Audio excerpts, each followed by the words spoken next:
जो हुकूमत का ये असेसमेंट है कि वो इरेलेवेंट हो चुके हैं, ये गलत है। उन्होंने बहुत कुर्बानी दी है, उनके खानदान ने भी कुर्बानी दी है। ये जो बाहर नालायकों का टोला बैठा हुआ है, इनकी तो कारकर्दगी से इमरान खान साहब भी मुतासर हो रहे हैं ना। बाहर बैठी हुई लीडरशिप का ये ख्याल है कि वो मिलिट्री कोर्ट में चलेंगे तो पार्टी हम हड़प करेंगे। ये पोलिटिकल केसेस है, ये कोई मेरिट पे केसेस नहीं है। 9 मई के केसेस पे कन्विक्शन आना शुरू हो जाएंगी और फिर आपको जो इनके पार्लियामेंटेरियंस है वो भी फारग होगा और जिम्नी इलेक्शन होगा। आपकी खान साहब से परसों जो मुलाकात हुई है अडयाला जेल में, उस मुलाकात का जरा अहवाल बताइएगा।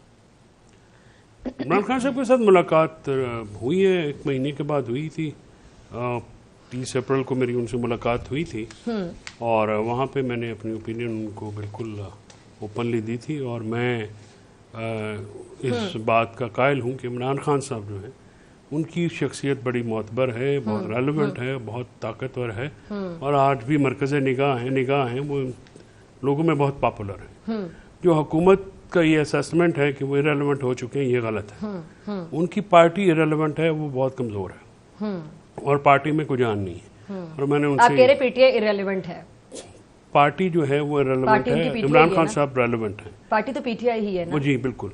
और मैंने उनसे ये भी कहा था कि आप इस जो ऑर्गेनाइजेशन है इसके तहत आप नहीं तहरीक नहीं चल सकती। उसकी वजह यह है, एक तो जंग से पहले, जंग के दौरान, जंग के बाद के हालात टोटल डिफरेंट है और एक जो पोलराइजेशन का माहौल था वो इस मार्के के बाद जो है वो ख़त्म हो गया। फौज पॉपुलर हुई है, इसमें नो डाउट गवर्नमेंट अनपॉपुलर है। एक इवेंट जैसे बजट आ सकता है या उससे कोई उनकी अनपॉपुलरिटी जो है वो दोबारा उसी पीक पे चली जाएगी, लेकिन जो फौज के खिलाफ पोलराइजेशन वो ख़त्म होगी।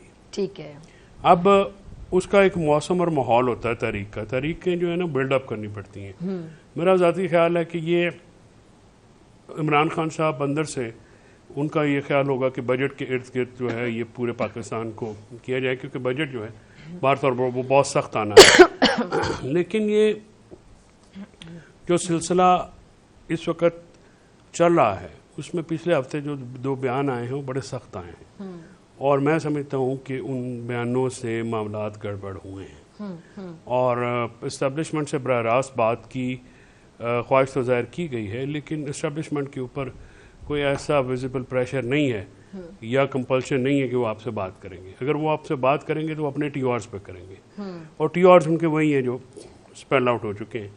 अब वो इमरान खान साहब को अगर उन्होंने उन टीआरस पे करना है मामला तो फिर उनको जाहिर है मैं नहीं समझता कि उनके ऊपर को बहुत ज़्यादा तनकीद या आएंगे, क्योंकि देखिए उन्होंने बहुत कुर्बानी दी है, उनके ख़ानदान ने भी कुर्बानी दी है। ये जो बाहर नालायकों का टोला बैठा हुआ है, इनकी तो कारकर्दगी से इमरान खान साहब भी मुतासर हो रहे हैं ना।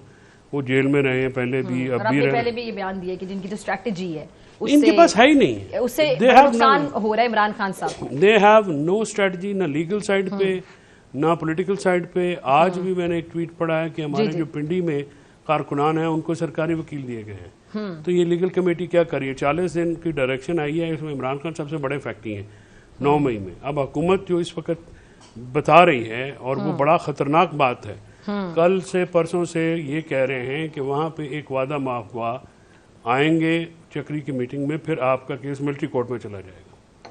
और ये जो बाहर वाली जो है, मैं पहली दफ़ा आपके शो में कहना चाह रहा हूँ कि बाहर बैठी हुई लीडरशिप का ये ख्याल है कि वो मिलिट्री कोर्ट में चलेंगे तो पार्टी हम हड़प करेंगे। तो इस तरह से कारकुनान बाहर वाली लीडरशिप के बारे में आपने कल शायद किसी निजी टीवी चैनल में भी आपने गुफ्तगू की है और आपने बाहर वाली लीडरशिप को बड़ा फोकस करके कहा कि वो बड़ा नुकसान पहुंचा रही है। और इसी तरह की आपने ये बात तो खैर आपने मेरे प्रोग्राम में की। ये बाहर वाली लीडरशिप को आपने शायद खान साहब की रिहाई से रिलेटेड आपको अपना पॉइंट ऑफ व्यू पेश कर रहे थे कि वो रिहाई में जो एक थोड़ा सा डिले आ रहा है उसमें शायद बाहर वाली लीडरशिप का भी किरदार है। बाहर वाली लीडरशिप से मुराद क्या एग्जैक्टली?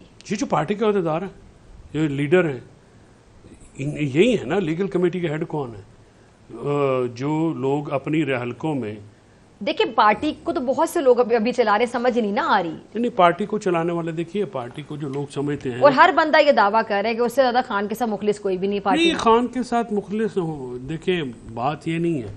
खान साहब के साथ मुखलिस ना होने वाली तो बात ही कोई नहीं है, सारे मुखलिस ही होंगे। लेकिन वो दुश्मन, वो दोस्त जो मुंह पे पत्थर मारते, हमने पढ़ी हुई थी किताबें, ये वो। अब मुझे बताइए ना कि आपकी लीगल स्ट्रेटजी क्या है? इमरान खान साहब को आपकी पॉलिटिकल स्ट्रेटजी आप क्या एक है? लॉयर भी हैं, आपको क्या लगता है कि लीगल स्ट्रेटजी क्या है? वो मैं इमरान खान साहब को बताता हूँ, that is between him and me, वो है। अच्छा, क्या वो इस बात को महसूस नहीं करते खान साहब जब आपकी उनसे देखिए, मुलाकात बात होती ये है, है कि ये किसी कोई- किस्म की मायूसी मैंने डिसअपॉइंटमेंट खान का साहब- इजहार नहीं करते वो जब बहुत भी आपकी करते मुलाकात होती? हैं, बहुत करते हैं। इमरान खान साहब डिसअपॉइंटमेंट का इजहार करते हैं, तो आप ये कह विकेट रहे के दोनों तरफ खेलने का बयान किसके लिए है? मेरे जैसे कारकुनान के लिए तो नहीं है, क्यादत के लिए है ना। आज उन्होंने कहा जेल में बैठ के मैं खुद लीड करूंगा, तो इससे आपको क्या मुराद कि लगती वो है? ट्रस्ट नहीं करे क्यादत पे। तो इशू ये है कि वो क्यादत है ना, जिसकी नाअहली ना की जो है वो नॉन डिलीवरी जो है वो इमरान खान साहब को इस पोजीशन। मैंने इमरान खान साहब से हमेशा ये बात की है, और मैं बाहर जो अपनी ओपिनियन रखता हूँ मैं अंदर भी वो रखता हूँ, कि ये पॉलिटिकल केसेस है, ये कोई मेरिट पे केसेस नहीं है। मैंने आपको बहुत सारे, मैंने एक हफ्ता 10 दिन पहले कहा था कि 9 मई के केसेस पे कन्विक्शन आना शुरू हो जाएंगी, और फिर आपको जो इनके पार्लियामेंटेरियंस है वो भी फारग होगा और ज़िमनी इलेक्शन होगा। मैं आज भी अपनी उस बात पे कायम हूँ, कल से वो शुरू हो गया है, आने वाले आप वक्तों में देखेंगे वो एक्सपेडाइट होगा। इशू ये है कि इस वक्त ग्राउंड रियलिटीज बहुत खौफनाक हैं और जीती हुई इस्टेब्लिशमेंट जो है वो बहुत तगड़ी है। आपको इस वक्त जो पॉलिटिकल अलायंस बनाने में नाकामी हुई है वो भी इस बाहर बैठी हुई लीडरशिप की वजह से हुई है। इन्होंने सारा नजला इमरान खान के सामने फजल रहमान साहब पर गिरा दिया, जो कि गलत बात है। फजल रहमान साहब ज़ाहिर है कोई पार्टी चलाते हैं ना, एनजीओ तो है नहीं। इन लोगों ने ना उनसे पॉलिटिकल अलायंस बन सका, ना 26 नवंबर को हमारे 12 बंदे ऑन द स्पॉट शहीद हो गए, 5 बाद में शहीद हुए।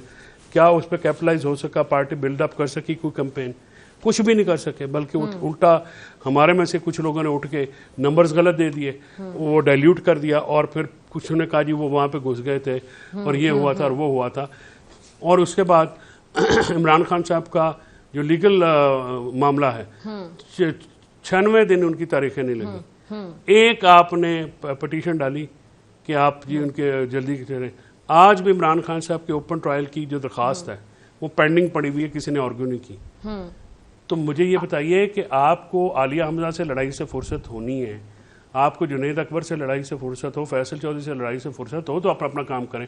आप इतने इनसिक्योर क्यों हैं? आप अपनी डिलीवरी करें और अपना काम करें। मसला ये है कि इनसिक्योरिटी के चक्करों में पार्टी का इतना नुकसान कर दिया गया है कि 2 सालों में जो ने हमारे लीडर को उठाया, उनके ख़ानदान को उठाया, वर्करों को उठाया, हमारे रहनुमाओं को, शाह महमूद कुरैशी, यास्मीन राशिद, महमूद रशीद साहब, गवर्नर चीमा, चौधरी एजाज साहब समेत बहुत सारे लीडरों को, उनकी फैमिली को उठाया।